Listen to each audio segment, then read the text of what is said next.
अच्छा, विवाह के बाद पति पत्नी को क्या करना चाहिए? आप भगवान शिव की इस कथा से सीख सकते हैं। देखिए, विवाह का उद्देश्य क्या है? विवाह का उद्देश्य है कि पति पत्नी मिलकर भगवान की भक्ति करें और भगवान को पालें। ध्यान से समझना, विवाह जीवन का यह उद्देश्य है। विवाह इसलिए होता है, और मनुष्यों के लिए तो इसलिए है कि अविवाहित जीवन जीना बड़ा कठिन होता है। इसलिए देखना, जो अविवाहित होते हैं उनके जीवन में बड़े बड़े दोष देखने को मिलते हैं। इसलिए हमारे ऋषियों ने मानव के 100 वर्ष के जीवन को 4 आश्रमों में विभाजित कर दिया। 25 वर्ष तक ब्रह्मचर्य आश्रम, 50 वर्ष तक गृहस्थ आश्रम, 75 वर्ष तक वानप्रस्थ आश्रम और 75 के बाद संन्यास आश्रम। आश्रमाद आश्रमम गच्छेत, आश्रम से आश्रम में जाना चाहिए। तो गृहस्थ जीवन का भी उद्देश्य है भगवान को प्राप्त करना।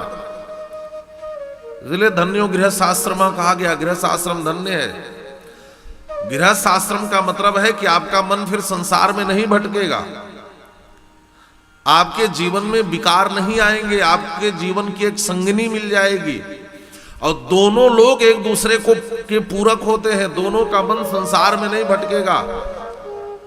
स्त्री और पुरुष दोनों एक दूसरे के पूरक हैं इस सृष्टि में, और दोनों मिल करके भगवत भक्ति करें, भगवान को प्राप्त कर ले, मानव जीवन के उद्देश्य को प्राप्त करें। इसलिए वैवाहिक जीवन है। तो भगवान शिव से सती ने भक्ति की महिमा पूछी है, और भगवान शिव ने महारानी सती को नवधा भक्ति का निरूपण किया है। नवधा भक्ति का निरूपण किया है महाराज। बड़ा सुंदर प्रसंग है।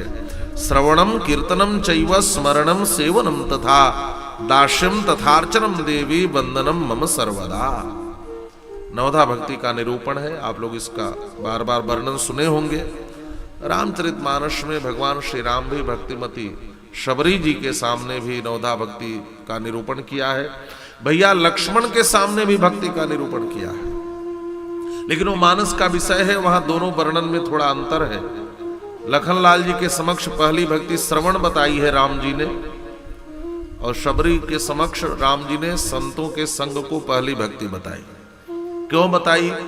भक्तिमती शबरी ने जिस माध्यम से भगवान को पाया है, भक्तिमती शबरी के द्वारा स्वीकार्य जो भक्ति मार्ग है, उस भक्ति, उस नवधा भक्ति को भी प्रकाश में लाने के लिए शबरी ने जिस विधि से भगवान को पाया था, वहां पर उस प्रकार के नवधा भक्ति का वर्णन किया। बाकी जो भागवत में नवधा भक्ति है, श्रवणम कीर्तनम विष्णु स्मरणम पाद सेवनम अर्चनम वंदनम दास्यम सख्यमात्म निवेदनम, शिव पुराण में भी वही है। श्रवणम कीर्तनम चैव स्मरणम सेवनम तथा दास्यम तथार्चनम देवी वंदनम मम सर्वदा। भक्ति की विवेचना की। और एक दिन भगवान शिव अपनी सती को लेकर बैल पर बैठे, और बैल पर बैठ करके दंडकारण्य में आए। और दंडकारण्य में भगवान श्री राम की लीला चल रही थी। यहां से नर लीला चल रही है। सुनो प्रियाव्रत रुचिर सुशीला, मैं कछु करव ललित नर लीला, तुम पावक मह करो निवासा, जबले करो निशाचर नासा। देखिए, चरित्र में और लीला में अंतर है। लीला माने होता है अभिनय, एक्टिंग। चरित्र रियल लाइफ है और लीला रियल लाइफ है। आप समझ गए? अब अंतर समझ गए? तो राम जी के लीला को देखकर महारानी सती को भ्रम हुआ। श्री सीता जी का हरण हो चुका है। गोस्वामी तुलसीदास जी ने भी शिव पुराण से इस कथा को उठाया है, श्री रामचरितमानस में रखा है। तो मानसकार ने थोड़ा और वहां पर कहा कि एक बार त्रेता युग माही शंभु गए कुंभज ऋषि पाही। समय नहीं है कि मैं विस्तार दूं। संग सती जग जननी भवानी, पूजे ऋषि अखिलेश्वर जानी, और राम कथा मुनि बरज बखानी, सुनी महेश परम सुख मानी, मुनिसन विदा मांग त्रिपुरारी, चले भवन संग दक्ष कुमारी। और शिव पुराण में यहीं से बात शुरू हो रही है कि दंडकारण्य में राम जी की लीला चल रही है। सीता जी के वियोग में राम जी रो रहे हैं। रोते हुए वृक्षों से पता पूछ रहे हैं। कदम्ब यदि जानी से त्वामवा सीते सुभान नाम। हे कदम्ब, हे पन्नग, हे धव, हे बकुल, हे बरगद, हे पीपल, तुमने हमारी जानकी को देखा है? फिर मृगों से पूछते हैं, अथवा मृग सावाक्षिम मृगम जानासी मैथिलीम। अरे मृगों, तुमने हमारी जानकी को देखा है? हे खगमृग, हे मधुकर श्रेणी, तुम देखी सीता मृग नयनी। रोते विलखते विसूरते विलाप करते करुण क्रंदन करते हुए अपने आराध्य श्री राम को भगवान शिव ने देखा। शंभु समेत ही राम ही देखा, उपजा ही अति हरस विशेखा। आहा, अपने इष्ट का, अपने आराध्य का, अपने उपास्य का दर्शन भोलेनाथ को हो गया। भोलेनाथ ने वहीं से हाथ जोड़ा। पहले तो सोचा पास में जाऊं, फिर भोलेनाथ ने विचार किया नहीं नहीं, रावण मरण मनुज कर जाचा। रावण ने मनुष्य से अपनी मृत्यु मांगी है, यदि मैं पास में जाऊंगा तो भेद खुल जाएगा। ये नर नहीं, ये तो नारायण है।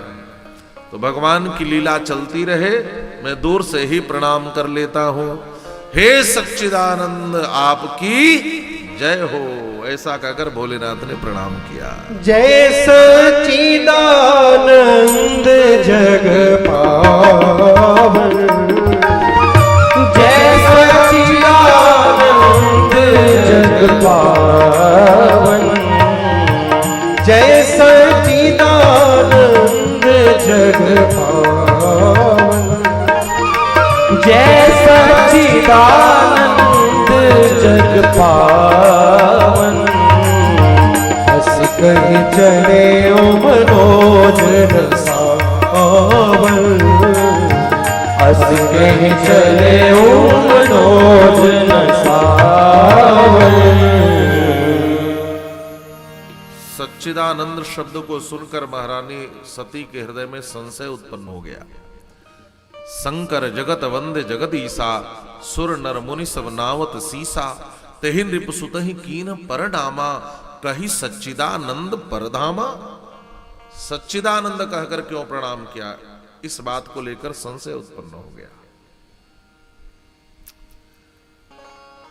एक बात कहूं, शिव की दृष्टि में और सती की दृष्टि में यही अंतर है। जो कथा सुनता है और जो कथा नहीं सुनता, उसकी दृष्टि का यही पार्थक्य है। दोनों की दृष्टि के सामने ईश्वर आ जाए,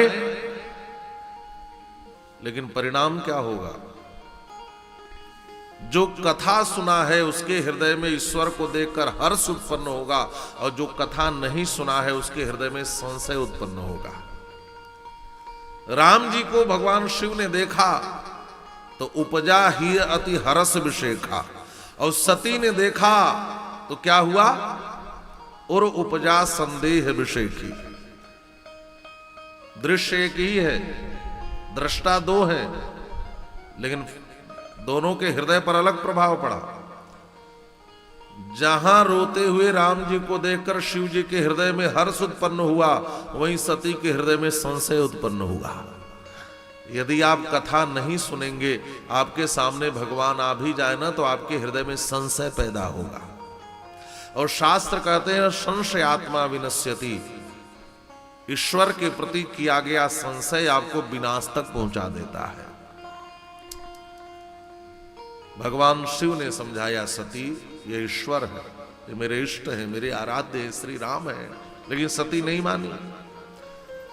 भगवान शिव ने सिर पकड़ लिया, मोरे कहेउ न संशय जाहि, विधि विपरीत भलाई नाही। विधि विपरीत भलाई नाही।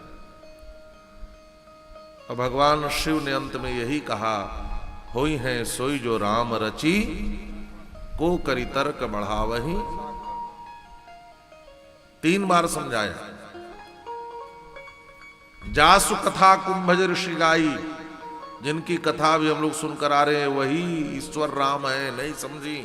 सोई मम इष्ट देव रघुवीरा, नहीं समझी। जहि निगम नेति पुराण आगम जासु कीरति गावही। 3री बार समझाया, नहीं समझी। और यह संदेश सबके लिए है। किसी को 1 बार समझाओ, 2 बार समझाओ, 3 बार समझाओ। जब वो 3 बार भी ना समझे, 3 बार में भी, तो फिर अपने आप को समझा लो कि यह समझने वाला नहीं है। फिर क्या करो? कहा जो शिव जी ने किया, हुई है सोई जो राम रची राखा, को करी तर्क बढ़ावही शाखा। केवट ने भी राम जी को बहुत समझाया। केवट ने कहा ना, ये घाट कथोरी कदूर यह कटिलो जल था दिखाई हो जो। आप कहो तो इस घाट के पास में एक और घाट है, दिखा दूं, कमर भर ही जल है, और बिना चरण धुलाए यदि आप नाव में मेरे बैठ गए तो तरणो मुनि घरणी होई जाई, बाट पर ही मुरी नाव उड़ाई। घरणी घर क्या समझाई हो जो, मैं अपनी पत्नी को क्या समझाऊंगा? तो लखन भैया ने कहा कि भगवान को इतना समझा रहे हो, अपनी पत्नी को नहीं समझा सकते? तो केवट ने कहा भैया भगवान को समझाना आसान है, पत्नी को समझाना बड़ा कठिन है। आप समझ गए? भगवान को समझाना आसान है लेकिन पत्नी को समझाना, अरे केवट तो बेचारा साधारण व्यक्ति है, भगवान शिव जैसा ज्ञानी अपनी पत्नी को नहीं समझा पाया। और कहते हैं कि मोरे कहेऊ न संशय जाहि, मोरे कहेऊ, इस मोरे कहेऊ में एक ध्वनि आ रही है। शिव जैसा समझाने वाला भी हार मानकर कहता है मोरे कहेऊ न संशय जाहि, विधि विपरीत भलाई नाही, होई है सोई जो राम रचि राखा, को करी तर्क बढ़ावहि शाखा।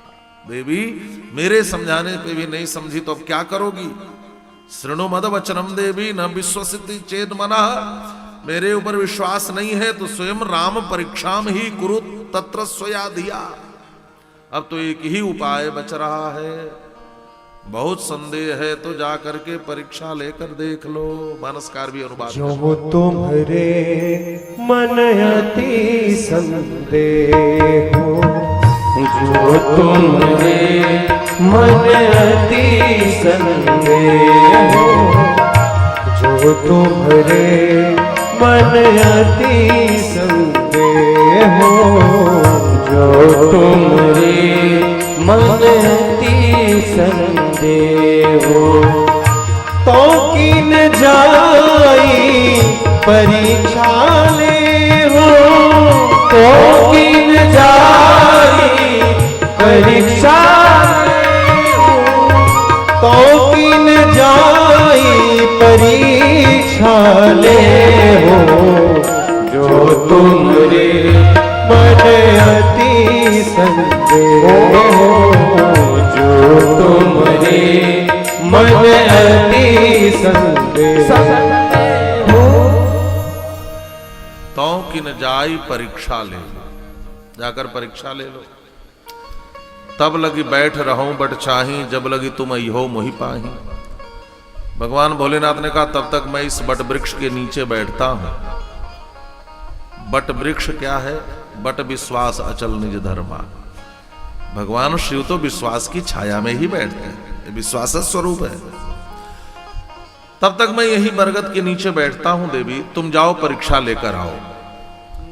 तो महारानी सती ने धीरे से पूछा कि महाराज एक बात बताओ, आप मेरे साथ नहीं चलोगे? भोलेनाथ ने कहा नहीं। कहा वाह भोलेनाथ वाह, बस पति पत्नी का साथ इतना ही है।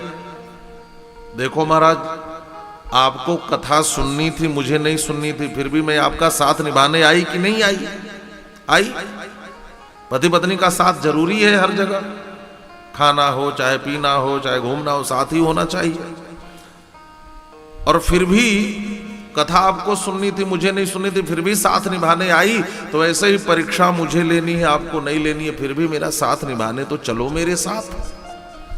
भोलेनाथ ने कहा देखो देवी, हर जगह साथ तो ठीक है, खाएं साथ, पिएं साथ, घूमें साथ, रहें साथ, लेकिन पत्नी को बीमारी हो जाए और पत्नी कहे कि मैं दवा खा रही हूं, आप भी मेरे साथ दवाई खाओ, तो पति बेचारा साथ निभा पाएगा? पति तो यही कहेगा कि नहीं, दवाई तो अकेले ही खाना पड़ता है, इसमें तो पति साथ नहीं दे देगा। तो संदेह रूपी बीमारी आपको हुआ है, संदेह रूपी रोग आपको पकड़ा है, तो परीक्षा रूपी दवाई भी अकेले ही लेनी पड़ेगी। और मैं तो यहीं बैठूंगा, आप आओ। लेकिन ध्यान रखना सती, ईश्वर को समझने के 3 सूत्र हैं, विश्वास, विवेक और विचार। तुम मेरा साथ छोड़ रही हो तो विश्वास का साथ छोड़ रही हो। विश्वसिति चेन मनः, मेरा साथ तो छोड़ रही हो तो विश्वास तुम्हारे भीतर है नहीं, मेरे वचनों पर विश्वास नहीं रहा। इसका मतलब विश्वास तुम्हारे भीतर नहीं है, तभी तो मेरा साथ छोड़ रही हो, मेरी बात नहीं मानी। अब 2 सूत्र और हैं, विवेक और विचार। विवेक और विचार से ईश्वर को समझने का प्रयास करना। लेकिन महारानी सती ने विवेक भी छोड़ दिया, केवल विचार से काम लिया। मानसकार लिख रहे हैं,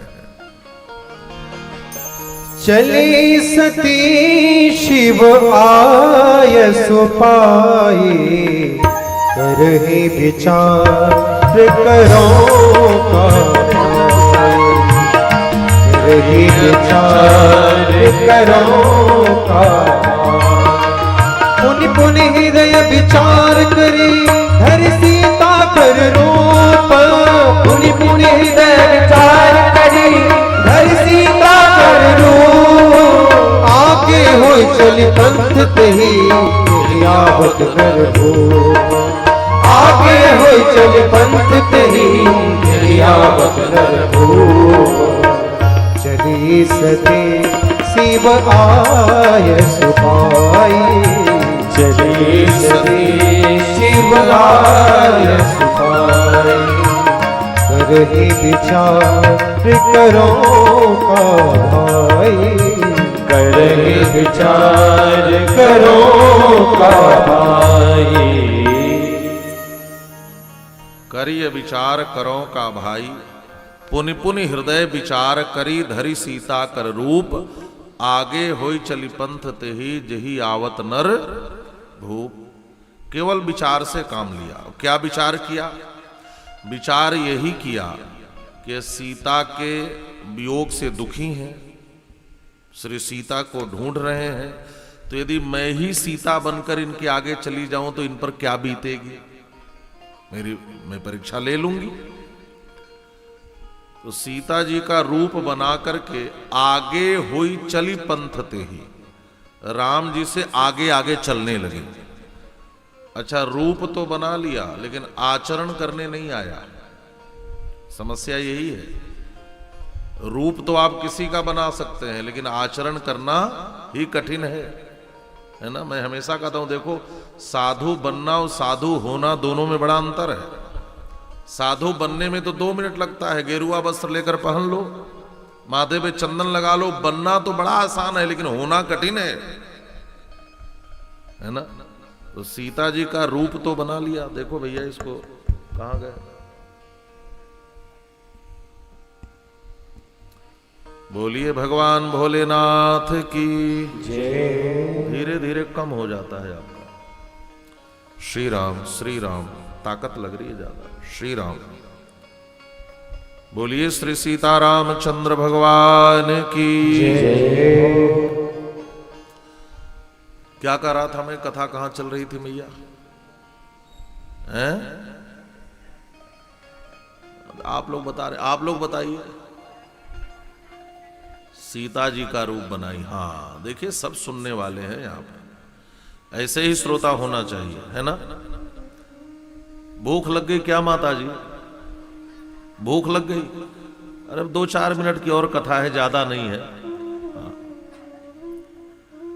बोलिए भगवान भोलेनाथ की जय हो। 2-4 मिनट की और बात है ना। हाँ, तो सीता जी का रूप बनाया लेकिन आगे आगे चलने लगे। अच्छा, आपने श्री राम कथा सुनी है, सीता जी राम जी के आगे चलती थी कि पीछे चलती थी? उभय बीच श्री सोभई कैसे। उभय बीच माने राम जी के पीछे लखन भैया के आगे चलती थी, राम जी के आगे तो नहीं चलती थी। पति के पीछे ही पत्नी को चलना चाहिए। आज जमाना बदल गया है, आगे ही पर्स लेकर टक टक टक टक दौड़ती हैं और झोला लिए पति बेचारे पीछे पीछे चलते हैं, है ना। हाँ, आप देखना मार्केट में ऐसा ही होता है। तो महारानी सती ने रूप तो सीता जी का बनाया, लेकिन आगे आगे टक टक टक टक दौड़ रही थी।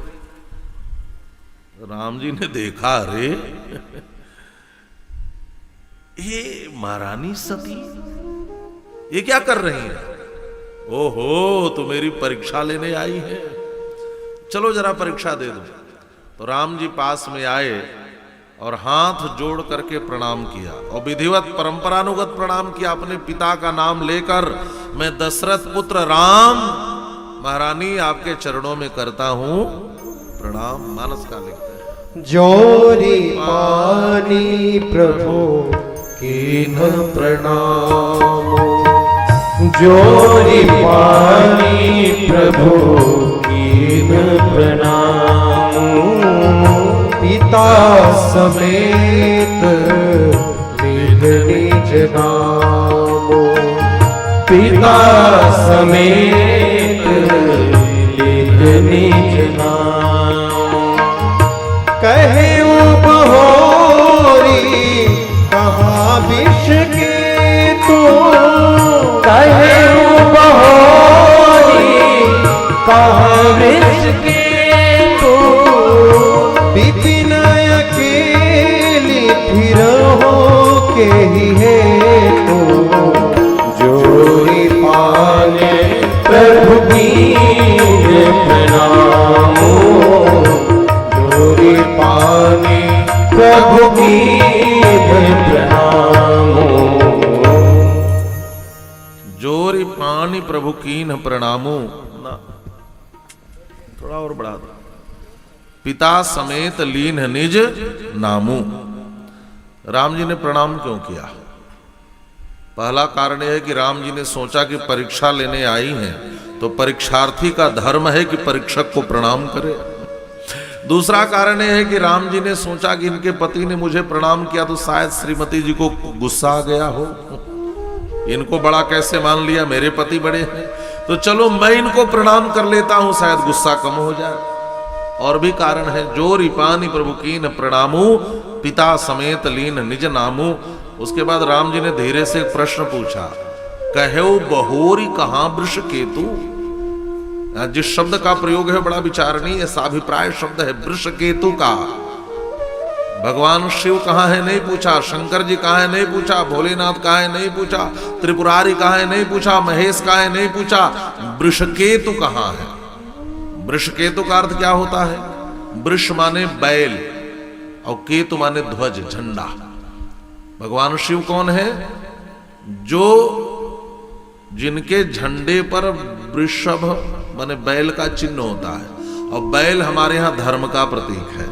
तो जो धर्म की ध्वजा को धारण करने वाले हैं, संकेत यह है कि जो धर्म की ध्वजा का धारण करने वाले भगवान शिव हैं, उनकी पत्नी होकर आप अधर्म करते हुए यहां क्यों आई हो? धर्म ध्वजा धारण करने वाली की आप पत्नी हो, और किसी की पत्नी का रूप बनाकर उसके पति के पास जाना अधर्म है कि नहीं है?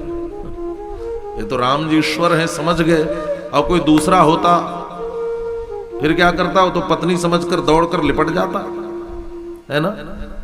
जो रिपान प्रभु कीन प्रणामो, पिता समेत लीन निज नामू, कहो बहोरी कहां वृषकेतु।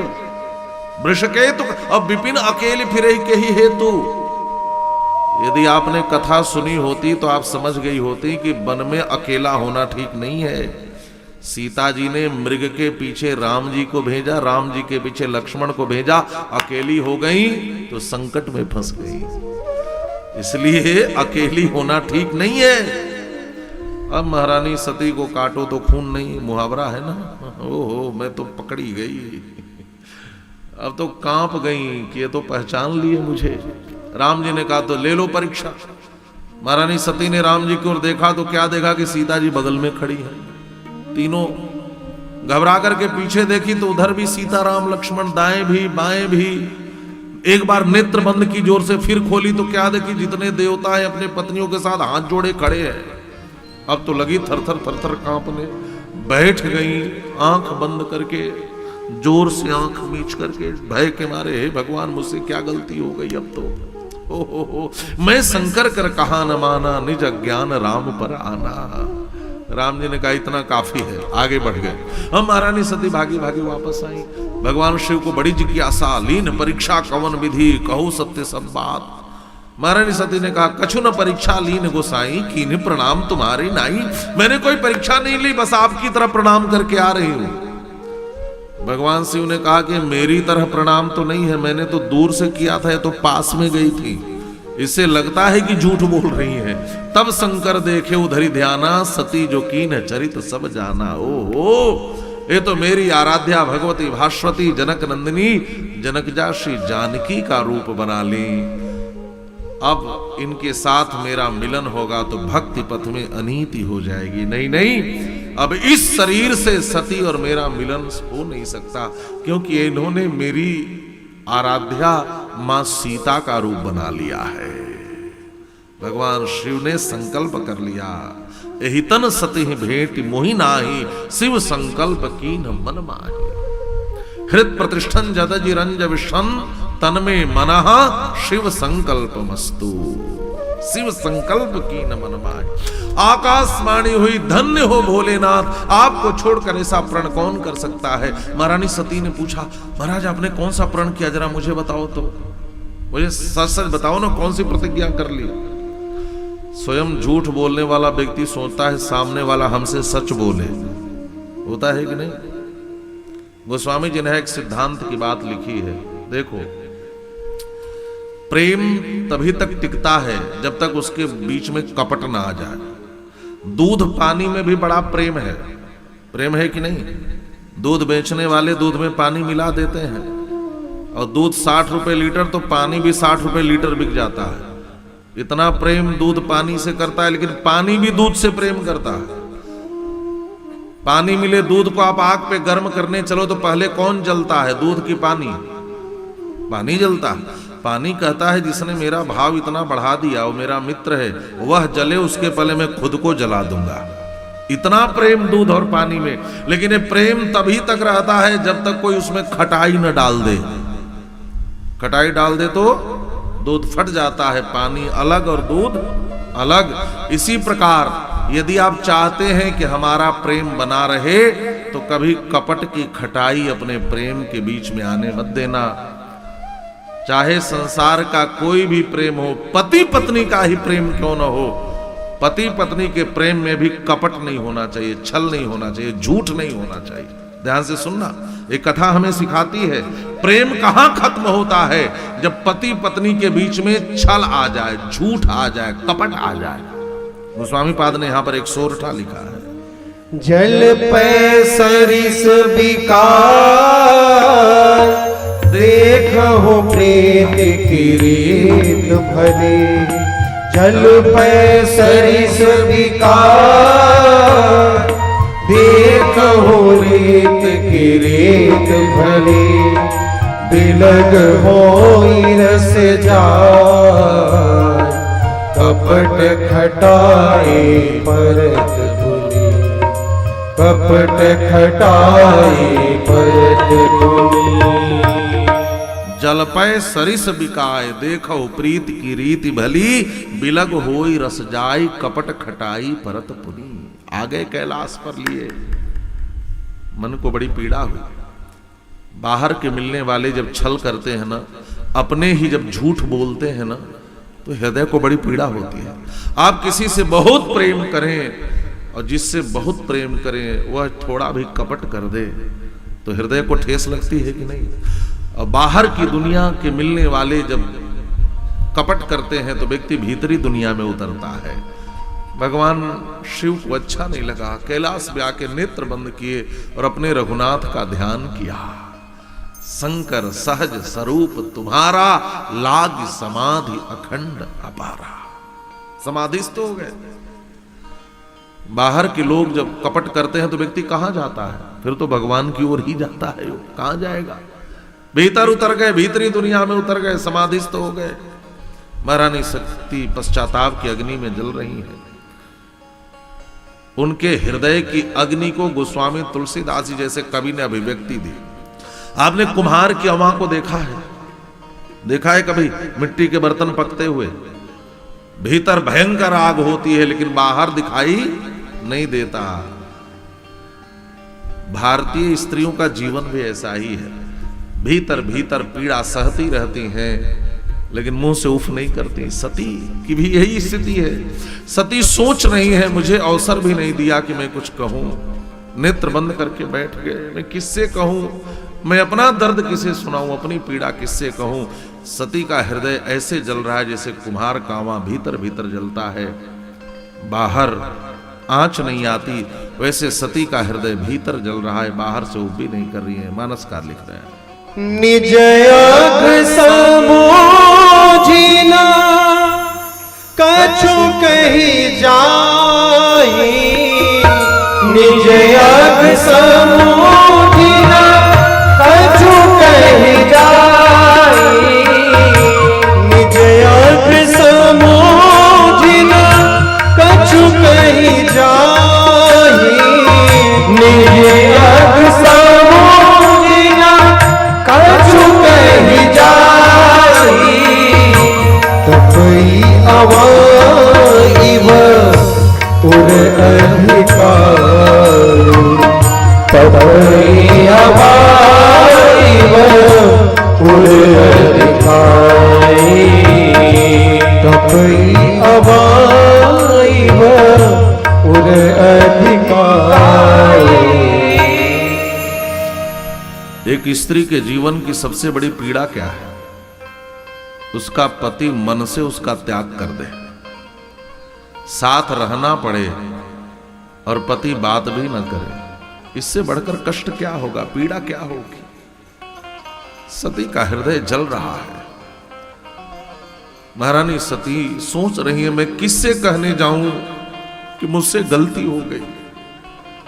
मेरी बात इन्होंने सुनी भी नहीं और नेत्र बंद करके बैठ गए। 1-2 वर्ष थोड़ी बैठे, 87,000 वर्ष तक सती वियोग की अग्नि में जलती रही। बीते संवत्सर 87,000 वर्ष तक भगवान शिव नेत्र बंद करके बैठे रहे महाराज। अब आप सोचें कि महारानी सती के हृदय की पीड़ा कितनी बड़ी होगी। किसके आगे रोने जाए, किससे कहने जाए? एक ही है जिनके आगे रोया जा सकता है और वह स्वयं श्री रघुनाथ है, राम जी। महारानी सती राम जी का ध्यान करती हैं, हे प्रभु आपका एक नाम दीन दयाल है, आप कृपालु कहे जाते हैं, आपको आर्त हरण वेदों ने कहा है। यदि ये सारी बातें सच हैं तो हे दीन दयालु, हे कृपालु, हे आर्तहरण, एक कृपा इस सती पर कर दो। सती के जिस शरीर को उसके पति स्वीकार न करें, अब यह सती का शरीर ही छूट जाए। एक कृपा रघुनाथ इस सती के ऊपर कर दो। महारानी सती ऐसी प्रार्थना कर रही है। जो प्रभु दीन दयाल कहावा,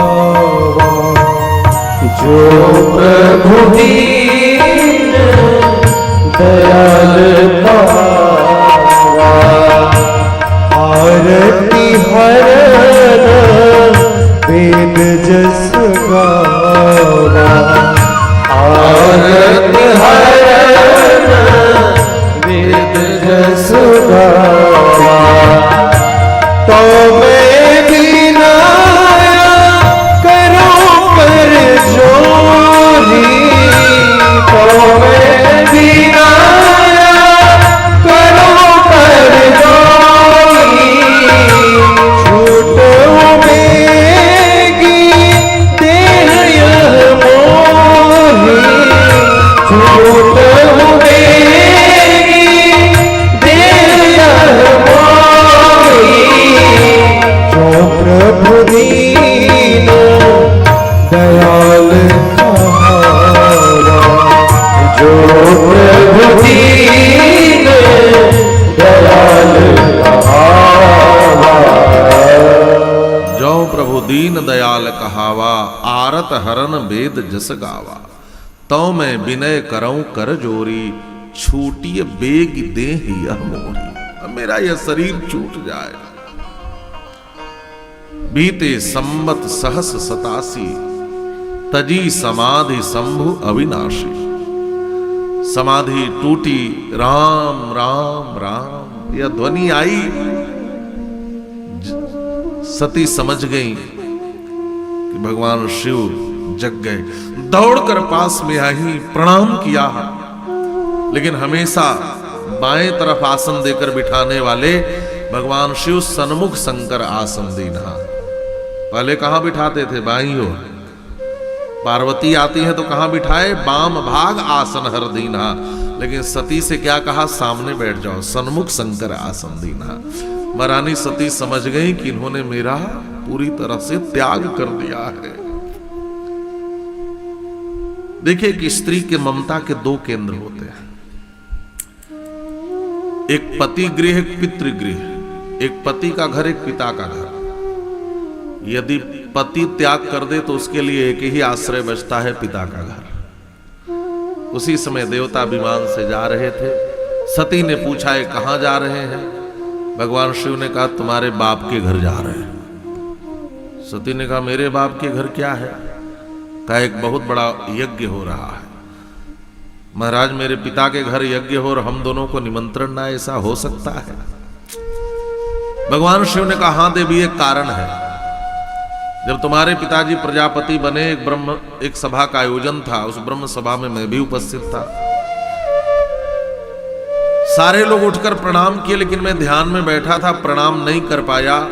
तुम्हारे पिता ने इसको अपना अपमान मान लिया और उन्होंने मेरा खूब अपमान किया। यहां तक घोषणा कर दी, किसी यज्ञ में अब शिव को भाग नहीं दिया जाएगा। अच्छा, एक बात है, ससुर ने इतना बड़ा अपमान किया था शिव जी का। कथा तो आपने पढ़ी सुनी और जानी ही होगी। बहुत कुछ कहा, गालियां तक दी है महाराज, क्या क्या नहीं कहा। मरकट लोचन कहा, बंदर की आंखों वाला कहा, भूत प्रेत के साथ रहने वाला, बहुत कुछ कहा दक्ष ने। लेकिन एक शब्द भी भोलेनाथ नहीं बोले, एक शब्द भी नहीं। देखो, गृहस्थ जीवन देखना है तो भगवान शिव का देखना। ससुर ने इतना अपमान किया लेकिन कभी कुछ नहीं बोले। अच्छा, आज तक सती को कभी बताया भी नहीं कि तुम्हारे पिता ने मेरा इतना बड़ा अपमान किया है। मैं आपसे पूछता हूं, आपका ससुर आपका अपमान कर दे तो घर आकर किस पर अपना गुस्सा उतारेंगे? ईमानदारी से बताइए, ससुर की बेटी पे उतारेंगे? लेकिन आज तक भगवान शिव ने कहा भी नहीं। इसमें सती का क्या दोष? अच्छा, जो अहंकारी होता है ना, वह ये नहीं देखता कितने लोग प्रणाम करे, वो ये देखता है कौन प्रणाम नहीं कर रहा है। ये अहंकारियों का लक्षण है और उसी से वो बदला लेते हैं। तो मेरे अपमान के लिए यज्ञ हो रहा है। महारानी सती पूछती हैं, क्या करूं? भगवान शिव ने कहा, देखो, 4 जगह बिना बुलाए जाना चाहिए। भगवान के घर, पिता के घर, मित्र के घर और गुरु के घर। लेकिन जहां कोई उचित ना माने, वहां जाने में कल्याण नहीं है। सती ने जिद किया, भगवान शिव ने कहा, जाओ। सती वहां पहुंची। मां को छोड़कर कोई प्रेम से नहीं मिला। सादर भले ही मिली एक माता, लेकिन भगनी मिली बहुत मुस्काता। मैं देखिए, सारी बातें शिव पुराण से ली गई हैं। मैं इसलिए बता दे रहा हूं मानस से कि आप सहज समझ सकें। तो महारानी सती सीधे यज्ञ में गई और वहां कहीं भी अरुद्र भागम तम अवेक्षम अध्वरम, तम अध्वरम अवेक्ष, पूरे अध्वर कहते हैं यज्ञ को देखा, लेकिन कहीं भी शिव का भाग नहीं देखा। महारानी सती को पीड़ा हुई, क्रोधाग्नि धधक उठी महाराज, और अपने पिता से कहा, रे मूर्ख, अरे दक्ष, तो मेरे पति का अपमान करता है, मेरे उस पति का अपमान करता है। तुमने उनका इतना अपमान किया, लेकिन उन्होंने कभी तुम्हारे लिए एक शब्द नहीं बोला। ऐसे मेरे भोले भाले मेरे पति के अपमान के लिए यज्ञ कर रहे हो। अब मैं यहां से वापस जाऊंगी और मेरे पति कहें, हे दक्ष पुत्री आओ, हे दाक्षायणी आओ, तो मैं कैसे इस शब्द को सुन पाऊंगी? मैं तुम्हारी पुत्री बनकर के अब दोबारा शिव के पास जाना नहीं चाहती। तुमने इतना बड़ा अपमान किया है। इतना कह करके महारानी सती ने योगाग्नि को प्रकट किया। सद्यः प्रज्ज्वाल समाधि जाग्निना, योगाग्नि को प्रकट किया है और देखते देखते महारानी सती ने अपने शरीर को यज्ञ में जला दिया। मानसकार में अस कहि जोग यज्ञिनी तनुजा,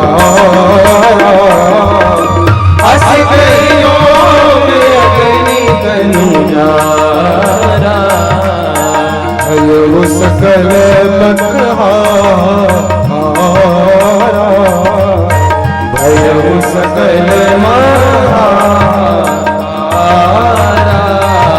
अस कहि जोग यज्ञिनी तनुजारा, भयो सकल मकहारा, अस कहि जोग यज्ञिनी तनुजारा, भयो सकल मकहारा, अस कहि जोग यज्ञिनी तनुजारा,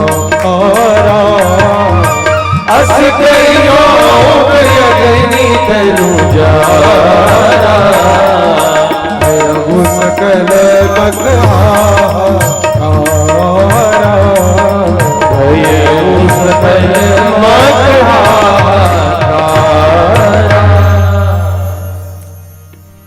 महारानी सती का शरीर जल रहा था। राम जी सामने आए। राम जी ने कहा, देवी क्या चाहती हो?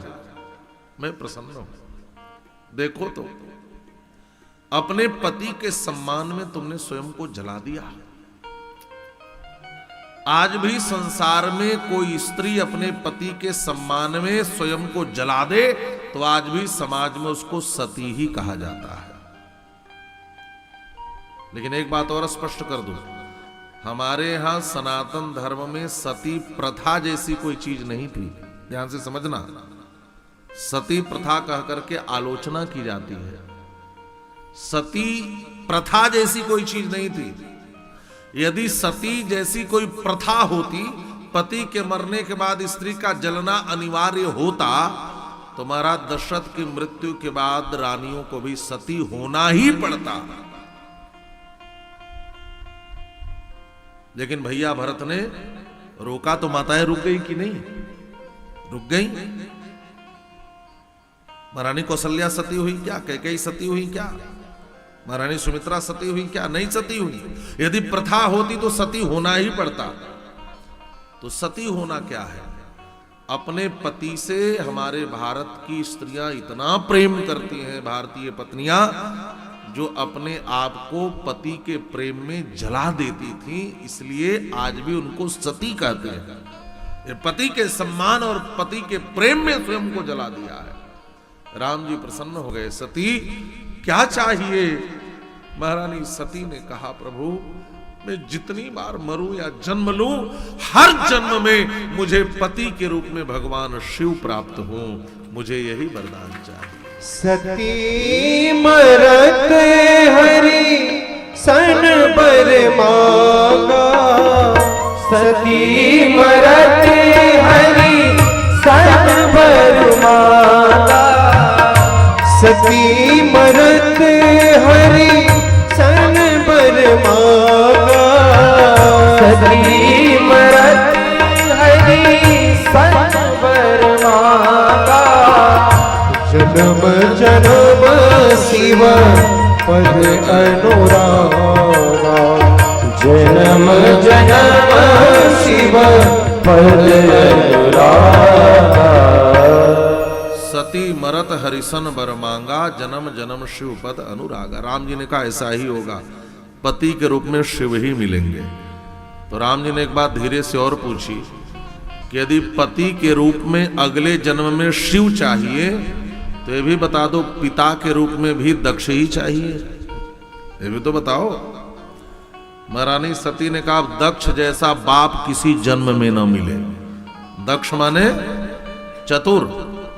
अब किसी चतुर बाप की बेटी मत बनाना। मेरे भीतर भी जो चतुराई है ना, बाप के संस्कार के कारण आई थी। मुझे किसी बुद्धिमान की बेटी मत बनाना प्रभु। मुझे भले पत्थर की बेटी बना देना, जड़ की बेटी बना देना, लेकिन कभी किसी दक्ष की बेटी मत बनाना। तो राम जी ने कहा अच्छा पत्थर की बेटी, तो चलो पत्थर नहीं पूरे पर्वत की बेटी बना देता हूं। और पर्वत की बेटी बना दिया, इसलिए नाम भी पार्वती पड़ा। तेहि कारण ही मगिरी गृह जाई, तेहि कारण ही मगिरी गृह जाई। जग में पार्वती धन आई, जनवी पार्वती धन पाई। इधर भगवान शिव को सूचना मिली, क्रोधित हुए, वीरभद्र को प्रकट किया। वीरभद्र ने यज्ञ में तबाही मचाई, दक्ष के सिर को मरोड़ करके डाल दिया कुंड में। देवताओं ने भगवान शिव से प्रार्थना करी, भगवान शिव को प्रसन्न किया और कहा यज्ञ अधूरा नहीं होना चाहिए। फिर बकरे का सिर दक्ष को लगाया गया, यज्ञ पूर्ण कराया गया।